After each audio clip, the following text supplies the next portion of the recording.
My name is Amy Bogard. And I'm Mike the Hobbit. And we are the hosts of Deeply Upsetting, where we use our expertise to answer your most upsetting hypothetical quandaries, such as, what non-winged animal deserves wings? And what body part deserves a secret mouth? Which cryptid is the worst roommate? These questions and more that plague you will be answered on Deeply Upsetting, available anywhere you get your podcasts and at GUIPodcast.com.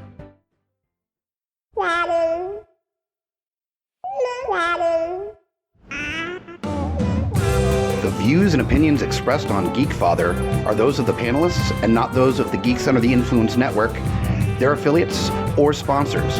Listener discretion is advised. This is for the parents and not for the kiddies. Geekfire! Can you try one more time? Say Geekfather real loud. Geekfire way out! I just did it. And hey guys, welcome back. That's right. It's been another 2 weeks, so if you're ready, primed, and good to go, it's another episode of The Geekfathers. That's right, I'm Scotty P here. And by my side, bringing all the shiny domeness as we do, Kyle Smash.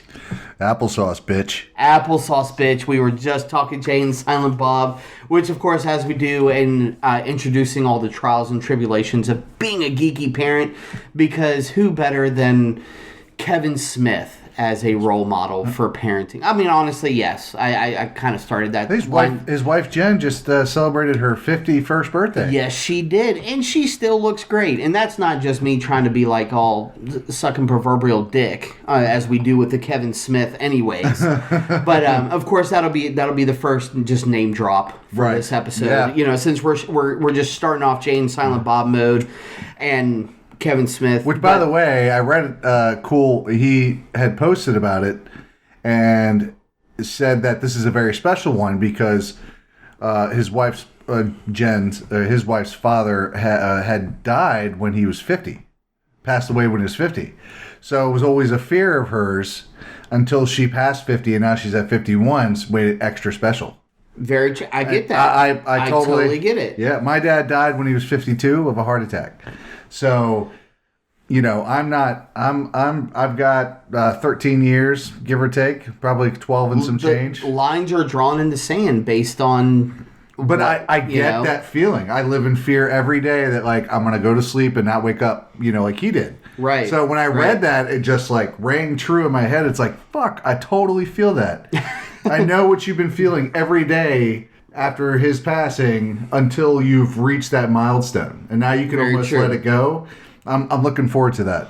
So with that, the Geekfathers wishes Jen Schwalbuck, the mighty powerhouse that she is, which we do appreciate you, +1 in everything you do, keeping Kevin in line. Happy birthday to you. Yes. I mean, what more can we say? I mean, Happy Not Dying Day. There you go. Happy just keep it going day. Really. And if you guys couldn't tell, in usual fashion, we're not just going off the rails. We you know, as we do, we parlay, if you will, prior to the episode and discuss the usual stuff. A little verbal tennis, if you will. Yes, and this week, man, it's going to be probably diarrhea of the mouth. I am not kidding. Like it sure as hell won't be like Rosencrantz and Guildenstern are dead. And for any true nerds out there, right? I'm a big Shakespeare fan, so for any true nerd, great movie, Gary Oldman, watch it. But the verbal tennis in that, it's like, I feel you. I don't know if I have it in me. I mean, I'm not like I usually do. You know? We're exhausted. Well, besides the usual parenting stuff, guys, which you know is we talk about, we are all there in the same boat. It just feels like this week I don't know, man, I took an extra hit this week. Yeah. I don't know, like, well, my kids are on spring break, which, I mean, it hasn't been bad. Unfortunately, we haven't been able to do anything extra special, but they went with the grandparents for a little while. Oh, man, I've been working on that one. Whew. It was weak, but I was working on it. Sorry. You know. But We're going to leave that motherfucker right in.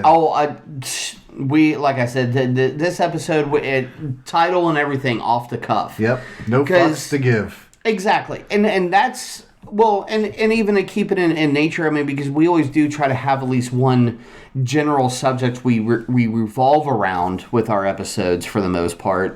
Even though we barely touch on it sometimes. We try. Yeah, we try. But that's all that matters. Yeah, but as parenting goes along with this podcast, man, sometimes we're just exhausted.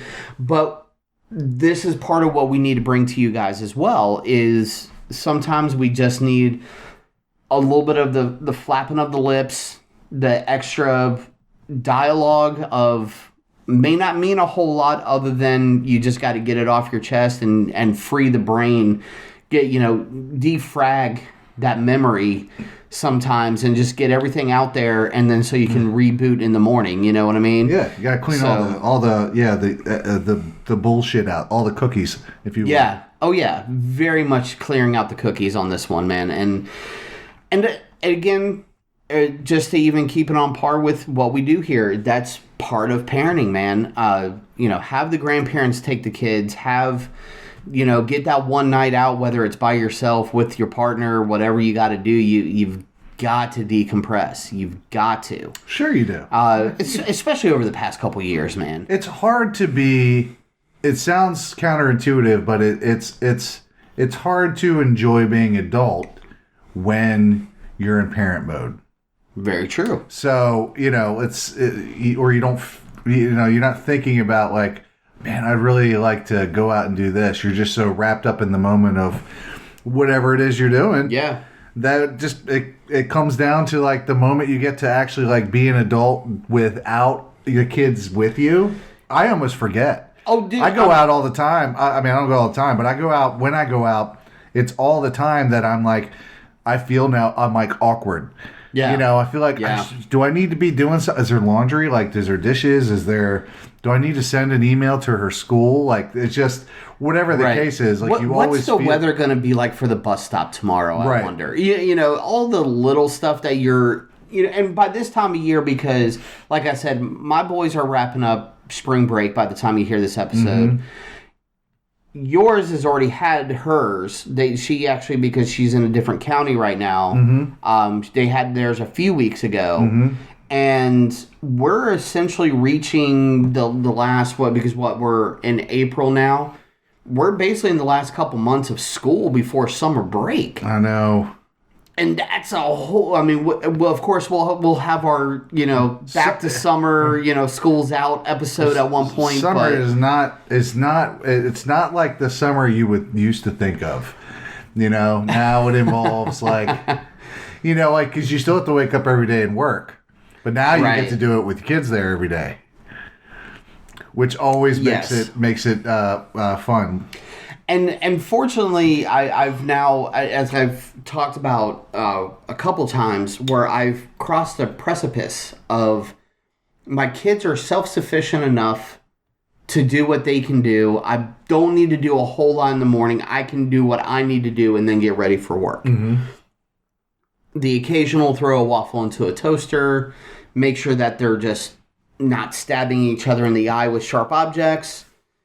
There's enough there that, okay, cool, I can still shut down before I really have to, or stay shut down until I have to actually get up and get going for the day. Right. And fortunately, we're hitting out with summer too, and, well, I don't think I had a chance to talk about in the last episode, just because we're going to segue into every topic possible this episode. Oh, nothing matters in this episode. No, absolutely not. Where the wife has a new job, great pay, works for a great company, local company as well.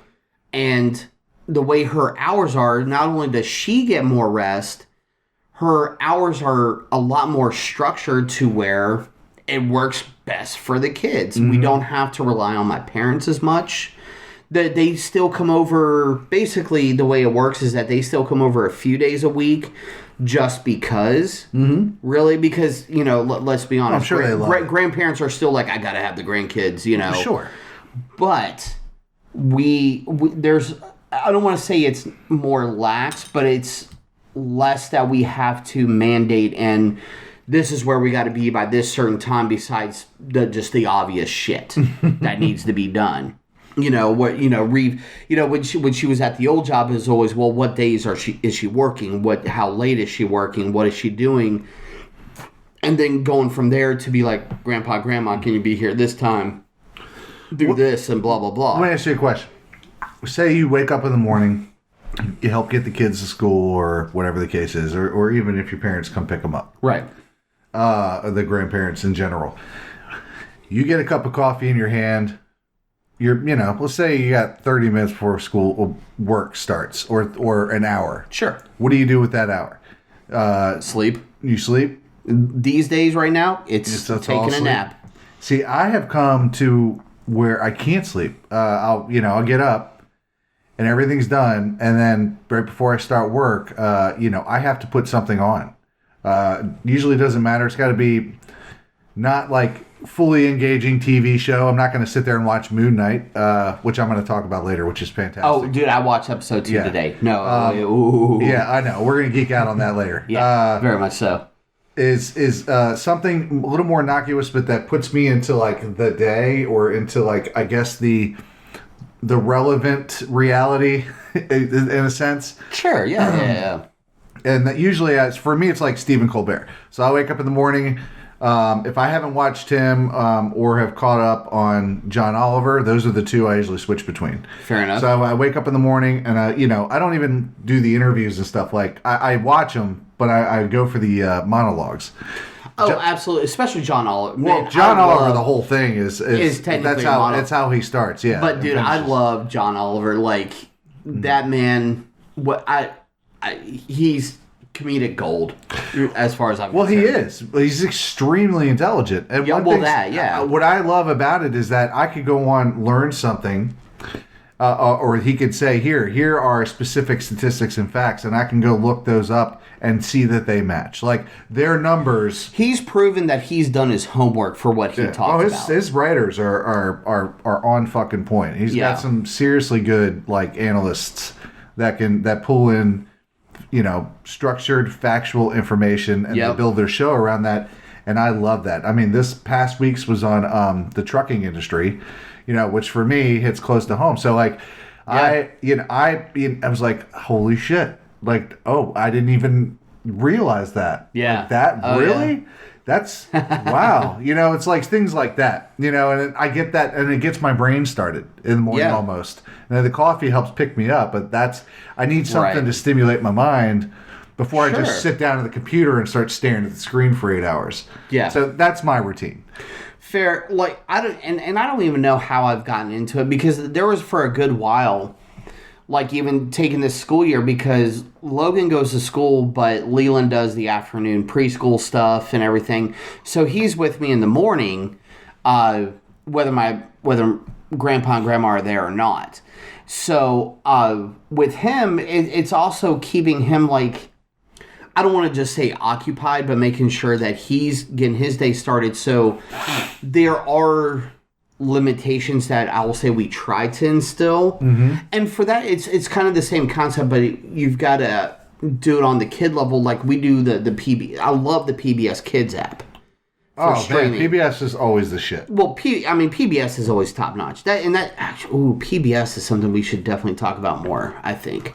Yeah. I mean, we do need to bring PBS more into circulation with our discussions. But side note, we'll talk more PBS later. That's right. But PBS Kids, but the same concept of just because he's not in school doesn't mean he should just watch whatever melts their brain. Yeah, dude, there are some of the shows that my kids watch that are just definitely the typical like kids like garbage type shows. Oh, I mean, yeah. You can never get away from that, right? And that's kind of why I fell into the nap mode of where, because my youngest is old enough now to where he knows how to manipulate the remote just enough that he can watch something, but then he can change something or try to pick up like another electronic device to mess with it. And that's why I kind of started zoning out. Like it may sound bad or worse than what it is, but that's where I was just like, you're occupied for now. I just give me that hour just to give me a moment to get booted back up again. Sure. And that's where I found any parent says they don't do that is more likely full of shit. Well, that's true too. Yeah. Every parent does that, especially these days. You can't get away from it. Every kid pretty much has a phone or some sort of version of a phone or TV at their disposal at all times. By no means is my 5-year-old going to be sitting there at 7 o'clock in the morning, 8 o'clock in the morning just to read a book. No. No. As much as you wish something like that would be true, I would cry in happiness if that ever happened. And I'm sure there are some households that do. Oh, yeah. By all means. In every kid about to cure cancer in 10 years. Sure. That's doing that. But at the same time, it's just like, hey, I know what I did the parenting the first so many years and how we set up stuff in our house, and that's the way it is. And I've got to feel the repercussions right now because of trying to be like, oh shit, this is what I did. So, it's funny. It's funny how that works out, and then is that the things the choices you make when they're younger, you don't always see how that's going to affect them, and because you're in the moment as a parent, you don't always have the foresight to see like, oh, maybe that won't be good down the road, which is why you generally, more often, you'd hope there's someone in the relationship, there's a partner, friend, brother, sister, whatever the case is, that can in your ear and go, think about this first. But not everyone has that, and not every parent, both parents can think that way. They got to get up, they got to get them ready, they got to go to work. But this is also the fun part about the younger sibling, which you know about being the younger sibling, as do I. Sure. You give more of a shit about what your older brother or sister is doing more than what your parents are trying to do. Right. But they also get to learn how it affects them. And hopefully course correct before you get there. That's really the only advantage of being the youngest sibling of more than how to stay out of trouble. Is how to stay out of trouble. For sure. Absolutely. Talk about manipulating the system. Holy shit. Mm-hmm. They're, fortunately, being the younger siblings, I know, because, see, my wife is the older sibling, technically, out of, at least, not the oldest, but she is not the youngest either. Oh, so she a middle child? Well, technically? Okay. Brief history on my wife with her siblings. There's 4 siblings. Uh-huh. The 2 oldest ones are half siblings, so they didn't grow up together 100%. Okay. But her and the little brother grew up 100%. So that's why I say she's an older sibling, but not the oldest. Mm-hmm. But the other 2 just weren't around all the time. So technically, she is the oldest sibling. When it comes to a lot of the race, to a certain degree, yes. She's the circumstantial. It's circumstantial, but she's yes. Right. I can see that. That's got to be kind of a mind fuck, because usually there's there's a reason for these categories, for these separations of like the youngest, middle, oldest. Yeah. And how people tend to fall right into them. Yeah. Depending on their station. Also, my wife is an introverted, was to some degree, as more of a child, more of an introverted goody two shoes to some degree. Oh, okay. So right. That also didn't leave her a whole lot to. I mean, she had her ways, but also there were many other factors involved. So that's why I gave the short story on that one. So, but yeah. My wife, love her to death, of course, but and she does her thing. But at the same time, when it came to like her and the little brother, the little brother who's like 6'3", 6'4", by the way, right? I understand. I get it. Yes. Where it was a weird dynamic in that house. Not a bad one by any means, but just definitely not run of the mill, so to say. Right. So yeah, there's a lot of differences in there. Sort of out of the box dynamic going on there, familia dynamic. Absolutely. Yeah, I can say that that's definitely, as a younger brother looking up at older brothers, going, okay, I'm going to copy you on this. I'm going to take your shirt for this. I like your shirt, so I'm going to steal it from your room. Oh yeah, do certain things like that. But in terms of like general actions, you definitely go, okay, I'm not going to do that because I saw what happened to you. Yeah, or if I'm going to do anything like that, I'm going to do it better and smarter. I'm going to do it this way instead of this way to make sure I don't get caught. And yeah, you got to make sure you do this, dumbass. Right. Well, but then there was also a fair share of... There was plenty of that, but there was a fair share, at least, because you had multiple older siblings. Mm-hmm. I only had the one. So we were actually... And this is, of course, one of my personal parenting fears, if you will, is when they start to... collaborate. The collusion that could happen. Well, that's probably already happening. It has happened. Yeah, that's what I'm saying. But as they get older, it just escalates. You're going to have one take over for the other, take a hit for the other one. Sure. Yeah, I mean, you're going to have that. Oh, yeah. That's actually, brotherly, that's familial love. Lately, we've had the blame game. Oh. It's always the other one that does something that cause this or that. That's what we've actually dealt with lately. Yeah. They still collude. When it's really serious, one of the other will probably I did. Oh no, there's still just enough collusion to where it's just like, what's going on, but it's something major or something just different enough if they're just like, well, blah blah blah, or like my youngest doing the typical, I didn't do it. Because I don't do anything wrong, right? And I'm just like, oh no, I know that game. I'm just a goody little two shoes, right? Goody little two shoes. It don't work that way. I know way too much about that game. It's funny because speaking of brotherly love and familial love, I was as you walked into the house tonight, I was watching Rain Man.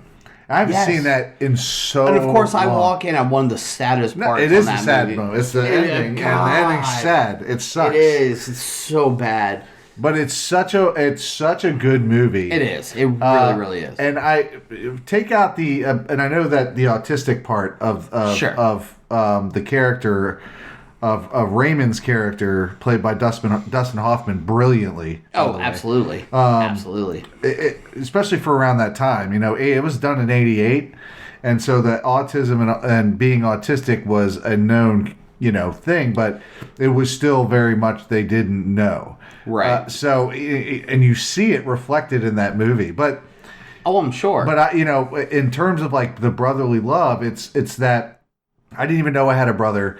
In the movie, he's with him a total of like 6 days. And within those 6 days, he went from, I didn't even know I had a brother. I can gain something to this, to that's my fucking brother. And I want to take care of him. I want to be with him. And there's something to be said for that, because there is this, I would say unspoken, but there's a bond between family, right? Yeah. And there's a bond between, I'm sure, sisters and brother and sisters. Yeah. But brothers, there's just a bond there that naturally occurs when you're around each other. Yeah. Even if and that movie was a perfect example. You could never even know you had a brother, got to spend time with, assuming the brother that you found out you have is not some sort of psycho, murdering rapist bad guy, right? Or just bad person all around, but just like your average person, and like, oh, we have a brother. Yeah. Even if it's not spoken in words, there's a internal chemistry that happens that goes, oh for shit. Sure. Well, and I feel this. Just even spoilers here, just in case you haven't seen Rain Man, which you should go see it regardless. Just a killer movie. Don't you ever say spoilers for a movie that's that fucking old. Well, if you haven't watched it, spoilers, you're too fucking late. It was done in 1988, so get your shit together. True. But the part where you learn about, which I think impacted Tom Cruise's character so much as well, the tipping point, if you will, if I remember the story correctly, is where he finds out about the bathwater being burned or whatever, and he's basically he was almost burned, or he was scalded, but it wasn't like life threatening, but it was. I mean, obviously, for anybody, for hot enough water, it hurts. Yeah. And for a baby, and just the heartbreak, because you sit there and you like, and especially knowing now with how autism functions, is how much that affected Dustin Hoffman's character. But he just, because couldn't show it in the normal ways. He didn't know how to show it or whatever. Internally, yeah. But Tom Cruise is a fucking nut. Let me just, side note, Scientology. He may be a nut, but I mean, I love his movies. God damn it, I love his movies. He can act. Yeah. Okay. I mean, yeah. So, and just the let's just mindless stop. Shit. The facial features that he gives when he's just finding, like, when shit starts to click with him in this movie was right fucking spot on. Yeah. I mean, it was some good shit. I wonder how long he knew Dustin. I mean, I'd imagine there's this, like sort of like a chemistry test, and being as big as they were. Now, I wonder if they had to sit together and the director had to kind of like, they basically had to build that rapport, because you can't just show up on set. I mean, you probably could, and both of them are that good of an actor to show up on set prepared and go, hey, man, I'm sure they've met each other before in passing at premieres and stuff, but it was probably, probably like a sit-down and chemistry read, because it's so well done in that movie. Yeah. Well, and that was still early enough in Tom Cruise's career, and obviously Dustin Hoffman being the fucking Hoffman. I'm not going to say the Hoff, because there's only one Hoff. Yeah, there's only one Hoff, but he's the Hoffman. But he's the Hoffman. And he's the fucking man. Yeah. He really is. And I mean, and because by this movie, he's already put in his fucking... he's put in more than his due diligence in the fucking. We could go down an entire list of Dustin Hoffman movies. I mean, absolutely. I don't even know how many he's done. But I know he hasn't been in one for a while. But he still pops up and stuff. We got. This is the reason why I keep Kyle around. That's right. It's not just my pretty face. No. There's a reason why we do audio. But I could go down the list. But yes, Tootsie, Midnight Cowboy, actually Wag the Dog. Straw Dogs was one of his earlier ones too, wasn't it? The Graduate. Oh well, fucking The Graduate. Hello. Yeah, The Graduate. Kramer versus Kramer. Oh fuck yeah, dude. Runaway Jury, which is really good. Of course, Rain Man. He's got Hook.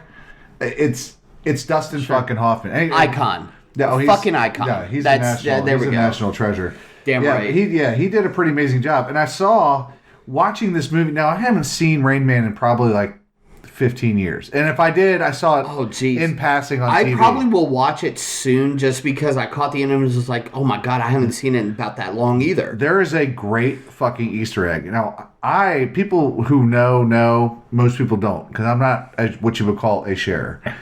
In general. Like, I'm not an open person like that. But I'm a massive Eric Clapton fan. Always have been. My one major bucket list in life is to see him play in concert. Just one time. Tell me how that loan goes. Right? I know. I have to, become security just so I can stand by the stage. Jesus. Shoot me if you want, but just wait till after the show. Exactly. Is that in 86... Cruise and Paul Newman did Color of Money, which was essentially the sequel-esque movie for Risky Business. For Paul Newman's original billiards movie. Yeah, sorry, I was thinking of Tom Cruise's earlier one, because he plays pool in Risky Business. He does play pool in Risky Business, but with Color of Money, he was a pool shark, and Paul Newman was teaching him the ways. Yeah, fuck. What was that? Unofficial sequel is really the best way to put it. I mean, it really was. He's done. Well, I mean, Paul Newman's done a billion things besides making salad dressings and such, which are delicious. That's even true. Though he's no longer with us. Right. They are absolutely delicious, but. The point of that was that in Rain Man, there is a cool... And as I get older, I see shit like this in movies now where I'm like, no fucking way. Right. Is that, these Easter eggs in movies are an old thing. Older than I thought they were. Oh, yeah. And tonight I'm watching it, and there is a video of Eric Clapton's song from Color of Money playing on the TV that Raymond is watching.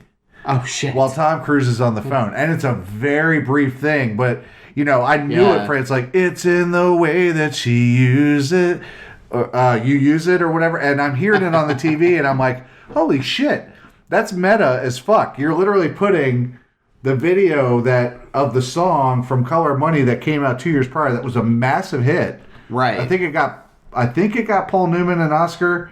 Or an Oscar nod. I couldn't tell you about that type of thing. And they put it in the movie, and I I was just really surprised by that because I was not expecting that, and it made me feel like a kid figuring shit out. Yeah. Again, and those are, I mean, it's a cool feeling. So now I want to go through some older movies that I haven't watched in a long time and go, I want to see what I'm going to find now. See, and those Easter eggs are, and we're truly going off the rails here. Nothing matters. Nothing matters. So we're going to... don't you quote Metallica to me. You want to know how much nothing matters? The Hudsucker proxy. Keep going. Oh my god. Now you're just going down you're just going down the Google, YouTube, fucking. Oh my god! I saw that under Paul Newman. I forgot he was in that. Right, but shit, you made me lose thought. By the way, Easter eggs. Keep that train of thought. The original movie for Color Money, he did The Hustler. Thank you. Okay. Anyways, Easter eggs. Yes, it's just hit or miss on how they're done. Like those were the early, very nerdy deep dive. Like, if we were doing some version of this 20 years prior of, like, being other people, those are the deep dives that we would be talking about. 100%. You know, that's the type of shit the way we roll on GUI. You know, but so it wasn't Geek Nation at that time. No, geeks definitely didn't hit their stride until definitely later in the 90s, early 2000s, and even then it was... Oh, even then it was still taboo. I mean, at this point, I mean, you're probably tough. Honestly, I would say probably in the late 2000s is where it was the age of the geek. Where it truly came to be, like, where it became more mainstream. Let's just say it. Well, yeah, because most of the more powerful people out in the public eye were considered geeks or nerds. It doesn't always mean you're a super genius or that you're going to start you're going to start a Facebook or something like that. Well, and it's like what I've explained to. I won't go into this dive of this. I'll say discussions on cancel culture. Yeah. But part of what I say it relates to that is because of the abundance of information that has become available is what has basically helped push this to fruition. Mm-hmm. And this even segue here is what helps us with why we teach and show our kids so differently now. We were mentioning earlier on the episode how each household is different. It's not just I love a physical hard copy book. Love them to death. In this day and age, though, digital is just easier and can be maintained better. We go down a rabbit hole. Audiobooks, baby. I love me some fucking audiobooks because I can do more than one thing while listening to it, which actually helps me focus on it better. Like driving. If I'm driving, I'm focused on the road. I'm driving. But when I put on a podcast or I put on a digital book, audiobook, I can. It's actually being absorbed better for me while I'm doing another task. Yeah. Because I'm taken away, so it's almost like, and I'm focused on it to an extent enough to allow that information to go in my brain, and I tend to enjoy it more. Mm-hmm. But I will say that there is nothing like cracking open a fresh book. You know, like opening the pages to a book you've really been wanting to read. Yeah. And sometimes maybe you forced yourself, and you don't appreciate that feeling or that smell. It's sort of like, you never put together your own computer or devices, or you get a phone and you just rip off the covering. But somebody really appreciates it. It's probably going to appreciates what went into it, the technology, the science is going to go, and just the whole thing, because it's that wrapped up package, they're going to go, oh yeah. As they pull off the plastic I guess they could sound like the protective that, covering. Very perverted. Oh, I'm going to sound like that.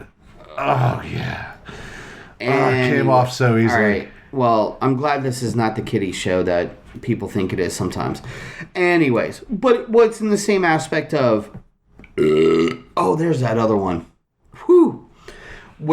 Sorry, a little interlude there of some gas. That's all right. I might fart next. We're just gonna see what happens. Proper parenting, right there. That's right. Don't hold it in. Or I'm taking you to the doctor because you're gonna have problems. Jesus, no.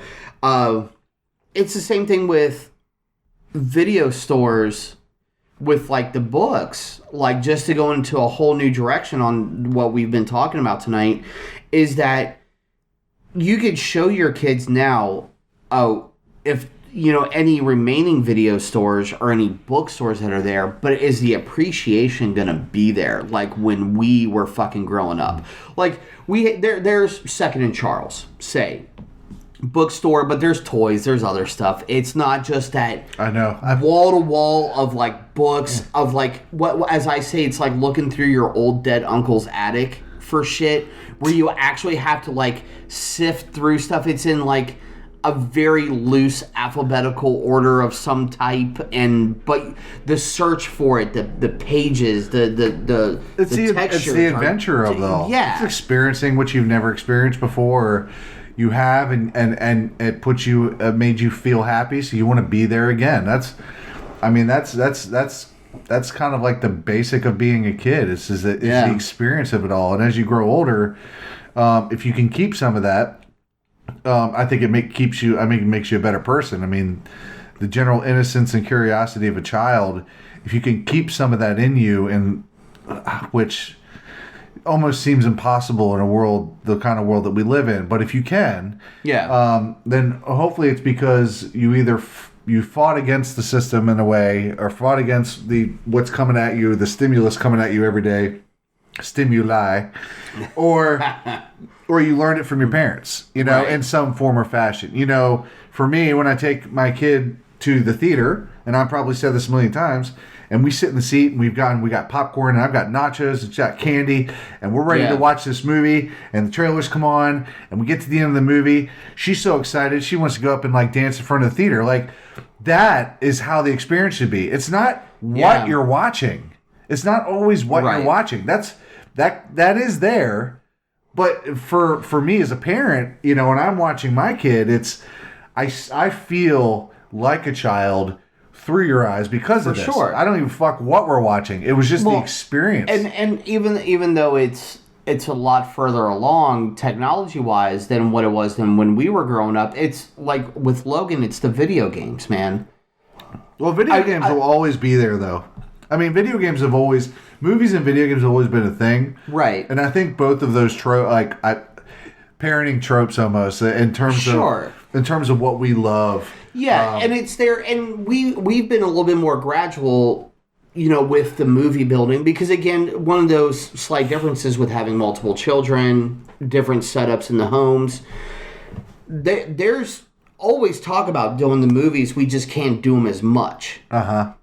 Well, you almost don't have the time. By the time you do, it's time for bed. Right, exactly. So that, it's weird. It's trust me, not that I would change anything, of course, but advantage of single kid to multiple children, trying to work stuff out. Because again, like, both of my kids love movies. They watch movies, and that brings up another great little turnaround I'm going to do, just because we're off the fucking cuff this episode. Bring it, bitch.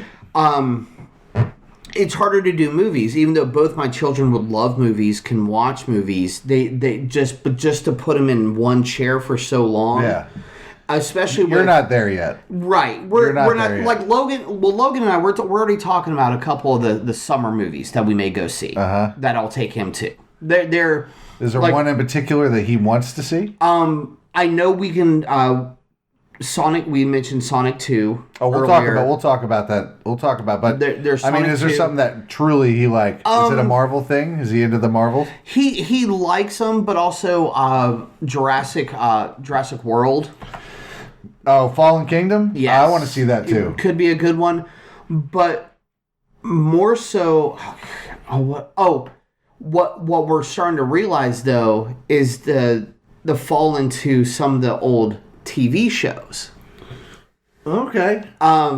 We've started Malcolm in the Middle.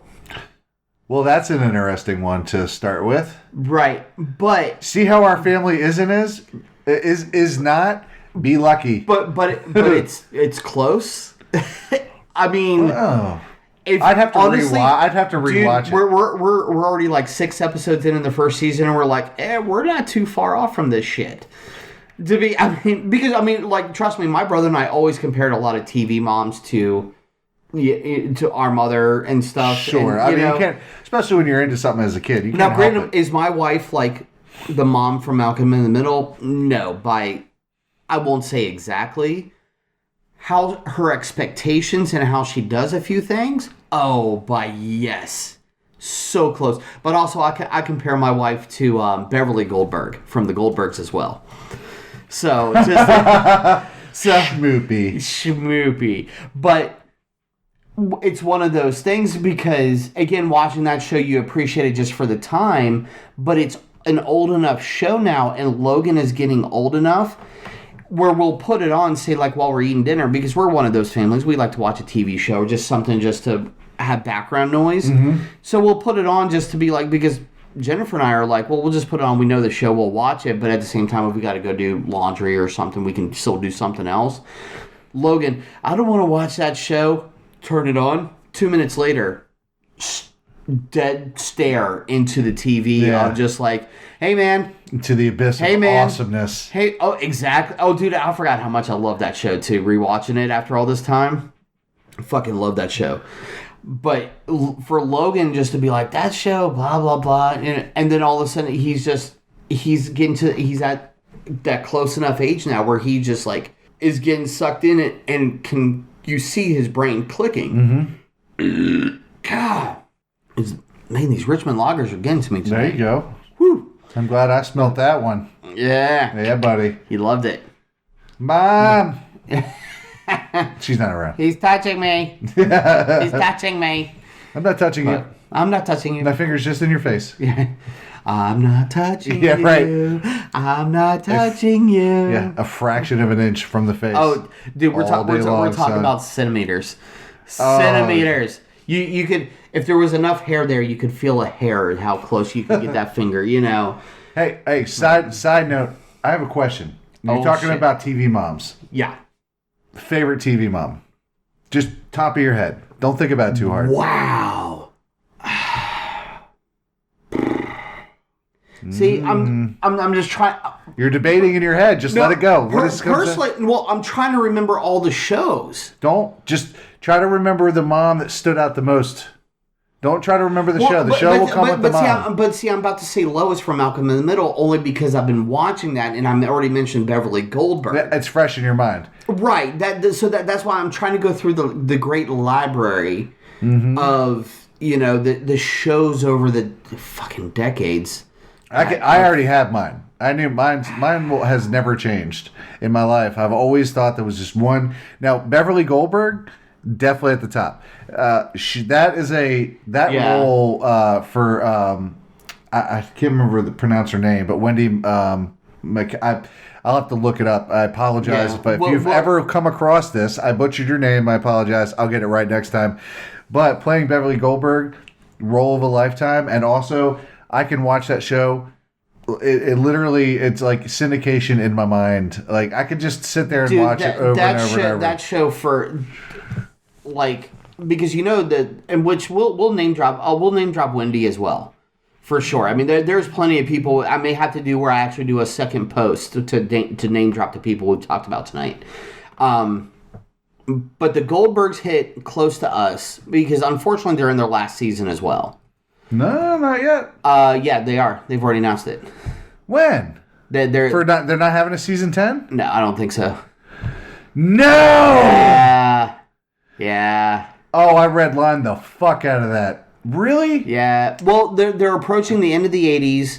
They are. Adam is about to go to college, and I don't know. Like, I guess they kind of have. I mean, listen, almost 10 seasons. It's an amazing run. I mean, you got to think about it because they for almost 10 years. I mean, that's where I think their spinoff show didn't work very well, even though we enjoyed it. Actually, I thought it was Schooled was very good. I really wish it, but it didn't have it still. But you got a couple seasons. It did. Yeah, but I think part of the reason why it ended too was quarantine, was COVID. Oh, wait, it was sort of a double whammy. It's Wendy McGlendon Covey is her last name. It's a hyphen. Which, and of course, if you don't know the Goldbergs, go watch Reno 911. Yeah. You know what? Watch Reno 911 first. And then watch Goldberg. You want to talk about a fucking head flip of like characters? Holy shit. I have had the biggest crush on her through Reno. I was like, you were so hot and just like and respectively just beautiful, thick in the right, but commanding at the same time. I was like, you're just awesome. I was so hot for you. And then she's Beverly Goldberg, and I was like, I don't know how I feel. There's too much I want to find you super hot, but you're comforting now and crazy comforting. But I mean, she cooks with and puts cheese in everything. Everything is parm. Which, yeah. Well, see, I grew up with an Italian mom, so I mean, if there wasn't cheese on something, something was wrong. I ate a lot of pizza, a lot of pasta. Fair enough. I'm gonna tell you what, my favorite TV mom, off the top of my head, is gonna be Harriet Winslow from Family Matters, and I'll tell you why. Because in my heart, I always knew watching it, and that's, her exact name is. I was thinking of her too. Jo Marie Payton. Yeah, it's her real name, and not only was she wonderful on that show, she exuded a strength and a kindness while being a badass. And that is really hard to do. And it always reminded me of my mom. My mom was like that. Enough. She still is, thank the universe to these days that she's still here, that she always exuded that. It was like, I could be strong and you can go fuck yourself, but I'm kind. And I have compassion. Right. And so that is something that I always felt in. Whenever I watch that show, I always I see Harriet Winslow, and it just reminds me of my mom. Well, see, and I get that, and that's also why even Lois from Malcolm in the Middle kind of sticks out as well. I mean, it really does. Well, that could be any mom on a bad day. But that was, oh my God, the similarities to our mom, though. For real. But see, the total, because you... Again, a little bit of our history is that my dad traveled a lot when we were younger. So there were times, now granted, by our teen years, for the most part, he was no longer traveling. So the time frame is off a little bit. But my mom ran everything. Mm-hmm. My mom kind of still does run everything. Even though there's no children in the house, she's the fucking pit. She is still commandant. Yeah, she's the pit boss. Right. Yeah. But again, the same way with Harriet Winslow from Family Matters was total I'm running this ship and I'm going to run a tight ship and I'm going to scream and yell and do this. Well, no, that. But those little golden nuggets of you deserve this, or you get your time here because I am going to back you up. Well, that was the beauty. That was the beauty with her character, was that actually Carl was the one where I feel like some days that I'm raising my voice too much. I'm loud, I'm boisterous, I have a presence. So when I'm frustrated, or I'm yelling get out of my house, Steve, that's where his character was. All the time. She was the one that didn't need to yell. She didn't need to scream because she came in and went, "What?" Yeah. And he's like, and put his ass in his place. The mom look, the mom stance. Exactly. The I'm in charge. I actually run this house. Now she could get the character. I know yelled and got mad sometimes, and every parent does, and my mom did too. But in those certain times where it was my fucking presence and the look on my face should change your goddamn reality right now, or I'm going to change it for you. I'm about to shit my pants, and I'm just going to go to my room and shut my fucking mouth. Is basically what it came down to. Well, see, and that goes back totally full circle to one of our previous episodes where we talked about the TGIF shows, and that's how we grew up, man. I mean, look, TGIF was a night to say. If you look at when was Malcolm in the Middle? I cannot remember the time frame, but it wasn't long after. I mean, I think I was a little bit more either later teens or into very early adult by Malcolm in the Middle, but so much of it still resonated. It was just a good update to what TGIF had done years prior. That's true. So, I mean, Malcolm in the Middle was definitely one of the 2000 it started. Okay. Yeah, it started in 2000. So I was barely in my 20s, when Malcolm in the Middle, and that show still resonates with me as growing up and how I grew up, even though it was a completely different decade in time. You know, Lois Wilkerson was the mom's name. Okay. Or, Jane. No, Jane. Jane Kazmarek is her actual name. Yeah, and I apologize. I know we're horrible about butchering the names, but I've. Oh, fucking everybody is. I know, but still, and we definitely got to write this down to the name drop. Post is going to be heavy this episode, man. That's right. You're going to have to hashtag your ass off. Not even just hashtag, actually tag. Man, I'd like to tag people. I don't hashtag. I mean, I'll hashtag enough, but... And I think hashtagging is a good point to where we need to start wrapping it up. If we're just talking about hashtagging and what we're doing on social media, it is time to wrap up here. It's time to go to bed because we started this tired. Yes. And I'm going to guarantee you we're going to finish it tired. Yes. So really, we're just hyped up on our own shit at the moment to talk because and speak. It makes sense. Wait. We didn't do the one fucking Moon Knight. You want a geek father moment? We're going to give you a geeky. This is, and you know what? Parenting aside, as a father, I love my life, and as a geek, I love a lot of shit. This and is as a geek release. father, I love being a nerd or geek on some things and being surprised as well. I have never read a Moon Knight comic. I didn't. Okay. I knew basically nothing about the character. I read some. I've never read shit. I got some background information from my friend Ron Cromartie, who's big into it, and another one of my friends who's also really, really big into Moon Knight. It's like probably one of his more favorite characters besides Galactus. And they kind of gave me a breakdown. And sure. I want to, real quick, this show is fucking insane. The character is legitimately crazy to an extent. Split personality. Split personalities.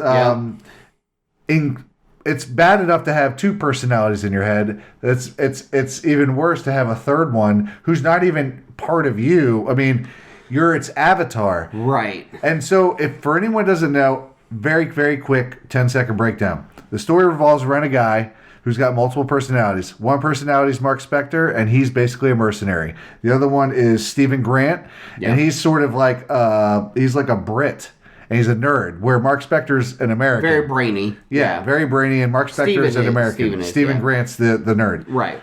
And amongst those two personalities, only one of them can control Moon Knight, which is essentially the avatar for Khonshu, which is the Egyptian goddess of god of the moon. Right. Right. So it evolves around a lot of Egyptian, which I love. I love Egyptian mythology. Sure. Yeah.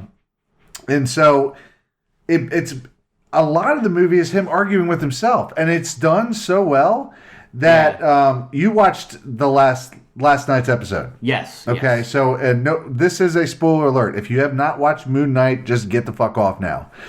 In episode 2. Had one of the best scenes I have seen in a movie in a long time, or in a TV show. Right. And with a character with Jim Carrey style body control. And essentially it is a Egyptian jackal called to that realm, Earth realm reality, by Amit's avatar. Well, Ethan Hawke is the villain, so. But it's Amit's avatar. That's who he is in the movie. Right. Calls an Egyptian jackal. Now, the jackal can't be seen by anybody besides him. He can see it because he's Khonshu's avatar. Right. So there's this massive chase with this jackal through the streets where nobody can see it, and shit's falling over, and and glass is breaking, and he's getting like thrown around and thrown against the bus, and he's getting his ass kicked, and there's nothing there. So for filming that, it was a fucking 100% him. Like, they're more or less acting that. I was about to say there isn't. For what's really cool is that this is not heavy CGI from what we've seen so far. I bet you they saved a shitload of budget by going, hey, do you think you can just kick your own ass for a minute? We may hook a wire to a leg or something, and that's about it. Right, we'll flip you up and down. Right. And basically, we're just going to throw you against shit. But when we don't have that, we're going to need you to do it to yourself. Right. And he did it so perfectly that I rewatched it twice. God damn. In a row, because it was so good. Now the question is, do we think that was actually Oscar Isaac, or was that the stunt double? Well, from what I understand, what I could find onto the internet, the interwebs, because I internet well, is that is the most I could find was that it was him. Okay. I think for the some of the like more dangerous stuff was probably a stunt double, but also his brother had stood in for him on quite a few things. Oh yeah, I've heard about that. Like not just this series, but other like movies he's done and stuff like that. Well, that too. But I didn't know any of that shit until reading up on it. But I know that for this particular role, he had a lot of that. So I just wanted to geek out on that for a fucking second because it was awesome, and I can't wait to share it with my daughter. Which, by the way, we're going to see Sonic 2 tomorrow. I'm excited, and I know she's super excited. And that's just going to make for an awesome experience. Because I'm pretty sure it's going to be great. So I'm done nerding out. I'm fucking tired. I'm old. I want to go to bed. So a nice old man tangent to wrap up the episode there from Mr. Smash. Guys, but thank you very much. Again, we just basically needed a release episode. We're going way off the cuff like we mentioned. Oh, yeah. It's like pulling that protective plastic off. That's the release, right? Just don't start moaning again, please. Okay. Oh, God. Anyway. But, guys, thank you very much for bearing with us. And sometimes that's all the parenting needs is just to be able to let off the steam, vent a little bit. And that's exactly what we do here on the Geekfathers. And don't forget that we're also here to help you with that. If you just need a good ear, a shoulder to cry on, anything, the Geekfathers are here for that. We are one tribe, one community for sure. Times are not still the easiest, but some things do look better, and we're still working towards others. So just what else can I be other than cliche of just keep your chin up, take a breath, and one step at a time. Yeah. Keep the faith, keep the hope, and I mean, what else can you really say? Yeah. If you are really one of those people, too, I'm going to make a horrible segue. I'm calling out all my segues tonight, by the way, too. But if it helps you feel any better, if you go to gypodcast.com, not only to listen to our episodes and other episodes of the different shows on the GY network, go see our friends at TeePublic. That's right. Buy the merch, buy all the fun designs that Hobbit puts up. I know new clothes make me feel better. It's very, very true. And a nice, crisp new shirts, t-shirts. That's right. Whatever it may be, a new coffee mug to help you get started in the morning with that fresh cup of joe. However it works, guys, we've got designs.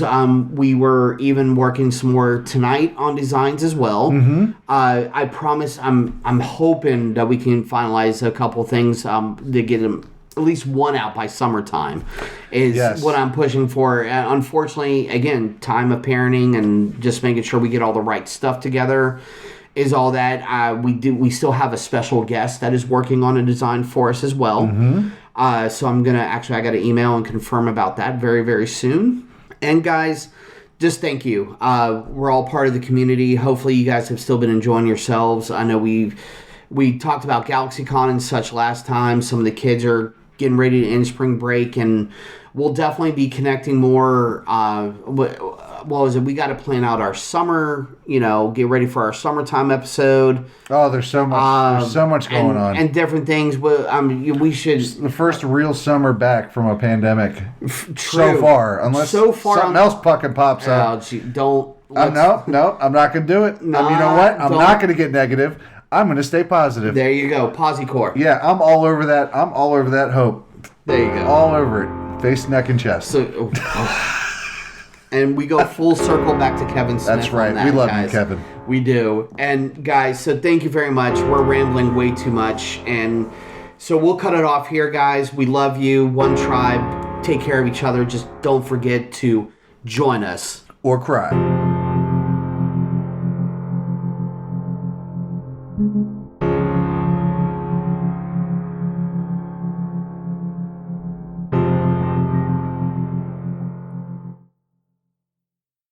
In a world of blockbuster movies, there's another dimension. The dimension of schlock cinema.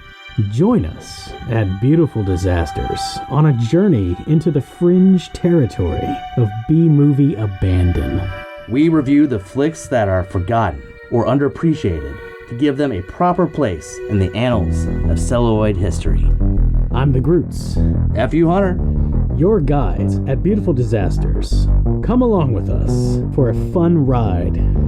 May the schlock be with you. GUIPodcast.com